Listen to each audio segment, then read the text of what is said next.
Alrighty, folks. So we are up to audience, and I've made this little presentation for you so that you can watch it kind of while you're away, or you can go back to it to refer to it when you are creating the audience section of your folio, and just to give you a little bit more insight into what you should be thinking about, what you should be talking about, and how to actually go about defining your audience.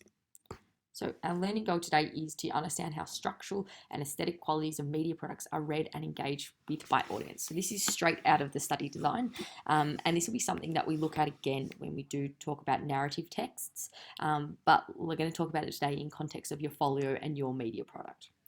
If by the end of watching this you can discuss how audiences interact with a media product and you can evaluate the structure and aesthetic qualities of media products in order to understand how an audience may read them, then you have been successful. If you get to the end and you're not quite sure about those things, it might be worth going back and going back through some of the information.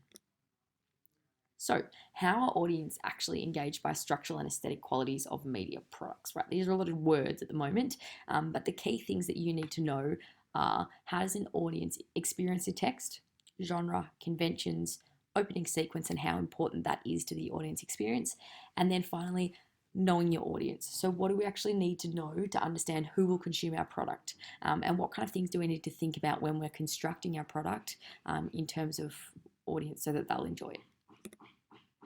So, how will your audience experience your product?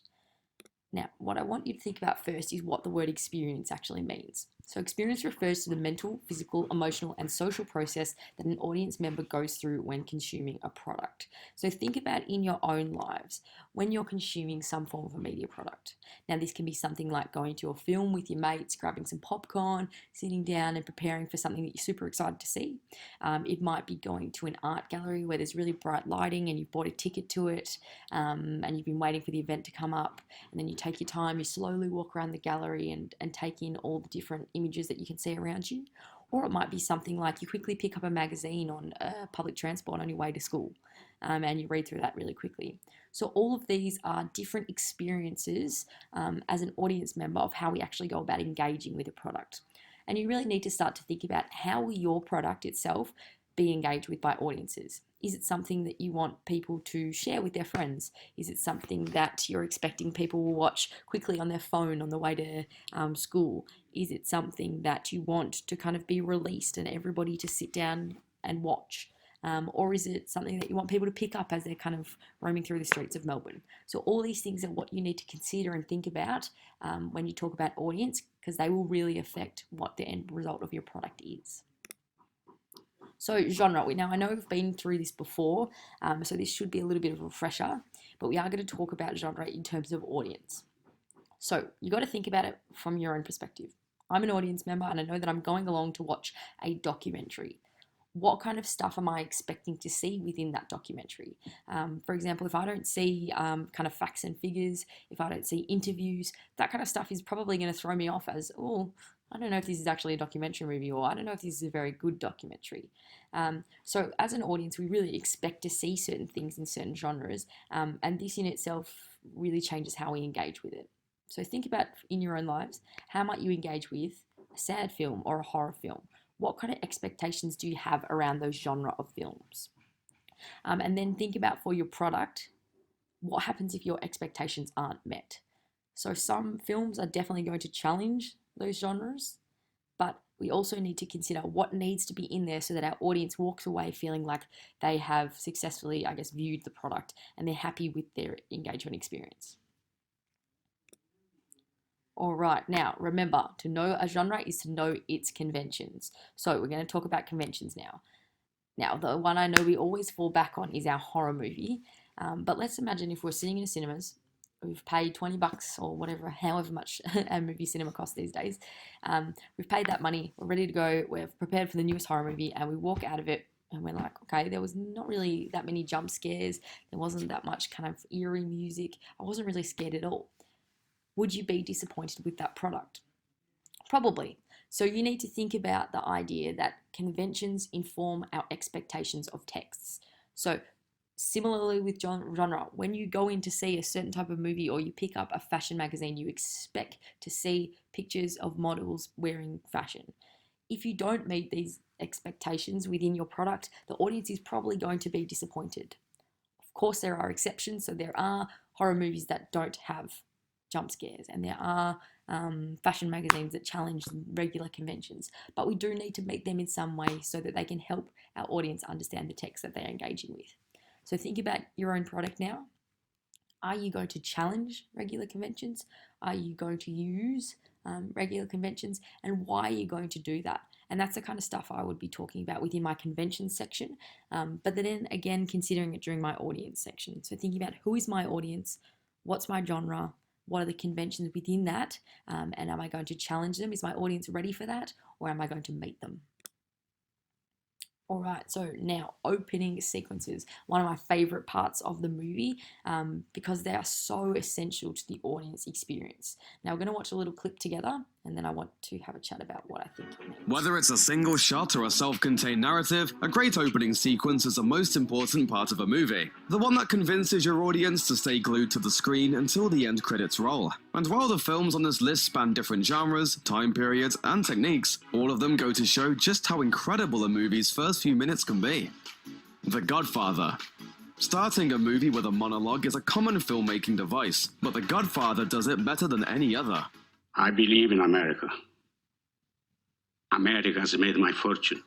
From the moment Bonacera speaks, the scene sucks viewers into a story about the immigrant experience, but not the kind with a happy ending. The American legal system has failed Bonacera, setting free the man who beat his daughter within an inch of her life. His only hope? Don Vito Corleone, played by Marlon Brando. By the time the scene concludes, we know that Don Corleone is a powerful criminal, but also the man who people in his community look to for justice when they have no one else. And we definitely know better than to change the channel on him.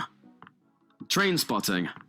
The opening bars of Iggy Pop's song A Lust for Life will be forever associated with this gripping sequence from Danny Boyle's breakthrough film, which opens with a three-part montage. First, Renton, played by Ewan McGregor, and Sick Boy, played by Johnny Lee Miller, run through the streets after a theft. Then, they shoot up heroin in a rundown apartment. And finally, of course, they play soccer. Football, yeah. Oh, saying soccer felt so dirty. The film's other characters are introduced along the way, all while McGregor gives a monologue about choosing life. Or rather, choosing heroin instead of life. That puts you in just the right mood for a frenetic, edgy, and darkly comic story about the horrors of addiction. Halloween. John Carpenter's 1978 horror classic heralded the dawn of the slasher genre that would dominate the 1980s, and it opens with a serious scare. The first scene is shot from the point of view of a killer, spying on some amorous teens before stalking and murdering one of them in her bedroom, a brutal event that we see through the eyes of a mask that the unseen killer is wearing. But it's not until the end of the sequence that the killer's face is revealed. The shocking truth? You've just witnessed a murder committed by a 6-year-old boy, and learned the origin story for iconic serial killer Michael Myers, who's still terrorizing victims nearly 40 years later. Rear Window. Master of suspense Alfred Hitchcock knows exactly how to set a scene, and he does so in this case by showing us the world through the eyes of his hero, who's a bit of a peeping Tom. There's not a word of dialogue in this sequence, but you know exactly what's going on. This sweaty photographer with a broken leg and a wall full of action-packed photographs is trapped inside his apartment and starved for adventure, which is hard to come by when your sole source of entertainment is spying on your neighbors, unless, oh say, you happen to spot one of them dragging a body around. Great.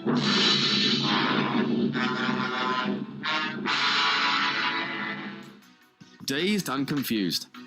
The opening sequence of Richard Linklater's iconic stoner film drops us straight into 1976. As an orange 1970 Pontiac GTO circles a parking lot and Aerosmith's Sweet Emotion plays in the background. This is where we first meet many of the film's characters, who are at school, but also don't seem to be taking their studies especially seriously. Which all makes sense when this title card reveals that it's the last day before summer break. No matter what era you're watching it in, Dazed and Confused has you fully immersed in its world in fewer than 3 minutes.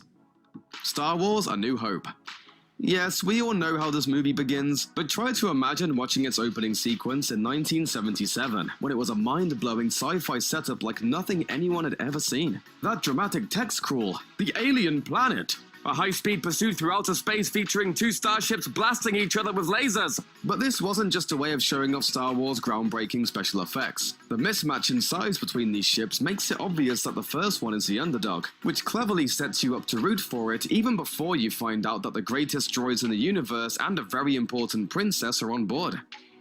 Saturday Night Fever. Look at cool dude John Travolta, the physical embodiment of all things disco. He's a woman's man, no time to talk, but he does have time to shop, buy pizza, and hit on a girl on his way to the paint store, where an annoyed customer is waiting impatiently for his return. That's when we, the audience, realize that the moments of joy he found in those first few moments were stolen and fleeting, a distraction from his mundane blue-collar life, which is, of course, what this movie is all about. Hustle and flow. First of all, let's get one thing straight. See, man ain't like a dog. That's the opening line to an epic monologue by Terrence Howard, who has a lot to say about the burden of consciousness on the minds of men. But there's a twist to this philosophy lesson. Its audience of one is actually a sex worker played by Taryn Manning, who's getting a lecture from her pimp on why she should keep sleeping with men for money. It's a game-changing moment that sets the stage for everything that comes next, and a genius way to get the audience hooked. The Dark Knight. This opening scene of Christopher Nolan's most beloved Batman flick is a mini-movie in its own right. An exciting 5-minute short film about a bunch of criminals in creepy clown masks pulling a bank heist. After this anonymous man gets picked up by his gang, a complex robbery goes down, along with some important scene-setting exposition about the man who planned it. So why do they call him the Joker? I heard he wears makeup. Makeup? Yeah, to scare people. You know, war paint. As each man finishes his part of the job, he's killed by his cohorts, until there's only one left. And when he takes off his clown mask, yeah, nobody saw that coming. To recap, 5 minutes into The Dark Knight and you've already gotten an amazing action sequence, an exciting twist, and a perfect introduction to Batman's greatest enemy. Now that's how you start a movie. Thanks for watching. Click the looper icon to subscribe to our YouTube channel. Plus, Alright, so hopefully that's given you a little bit to think about, particularly with films and why their opening experience is so powerful. And we can really think about it as the initial thing that we see when we look at the opening. So what do we actually first see? What is the first thing that we are exposed to? And how are we supposed to react to this? So why are they showing you certain things first? Because obviously directors have thought about this, writers have thought about this. This is the most important moment in the movie, right? If the opening sequence is bad, people check straight out of the movie and they won't watch the rest of it, or they will be kind of put off of the movie for the rest of the time. So it's really important that you nail the opening and you really think about your audience and what kind of opening they are going to react well to. You also need to consider things like your narrative and your actual story itself. How are you going to start your narrative? Is it going to be something that's a non-linear narrative and you're not going to go in chronological order and you might start with the most shocking thing to draw the audience in? Or is it going to be a more chronological style thing, and how are you going to establish the characters and setting of your film? You also need to consider how you're going to establish a genre. So as we saw there are a few different genres. Batman has an action sequence kind of style thing happening, so we know just from the very first moment that we are watching an action movie. And then the horror movie that they talked about, and pretty much all horror movies that you watch will have some form of a scene where either it's a really scary scene or they'll be developing kind of the main protagonist and the challenges that they'll face throughout the film. So you really need to think about your opening sequence and as I said, what your audience will actually enjoy. So we're going to watch the opening sequence for Baby Driver now, just to give us another thought.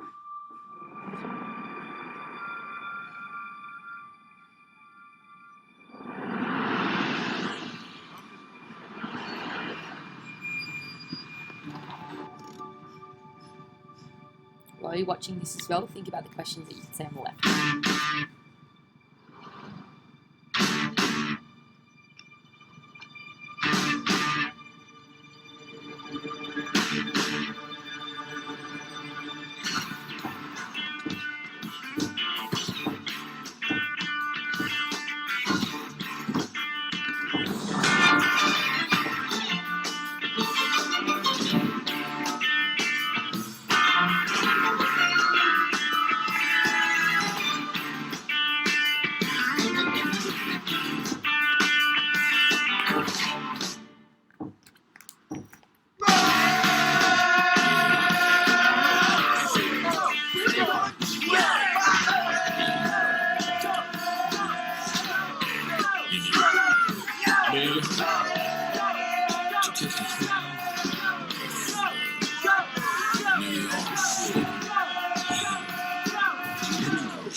much, ladies and gentlemen. Right now, I got to tell you about the fabulous, most groovy bell bottoms. Bell bottoms.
Okay, so after watching that, we know a lot more about what we can actually expect from the movie as an audience member. So the first thing I want you to think about, and we'll go back to here, is what actually is the first thing that you see in here. So let's watch the first 10 seconds.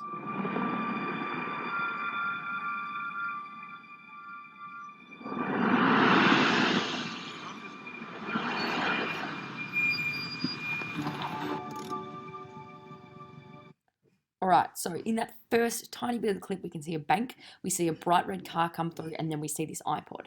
So that even in itself signifies exactly what the movie's going to be about, right? It's going to be about people trying to steal money, it's going to be about cars, and it's going to be about music. So even within that first millisecond, we have a really strong understanding as the audience. So you need to think about, for your own media product, what is the first thing you're going to show us as the audience? Don't make it something that's a waste, right? Snap that audience in straight away. Interesting other things that we can notice about this opening clip, and I'll just play it without sound so I can talk over the top of it.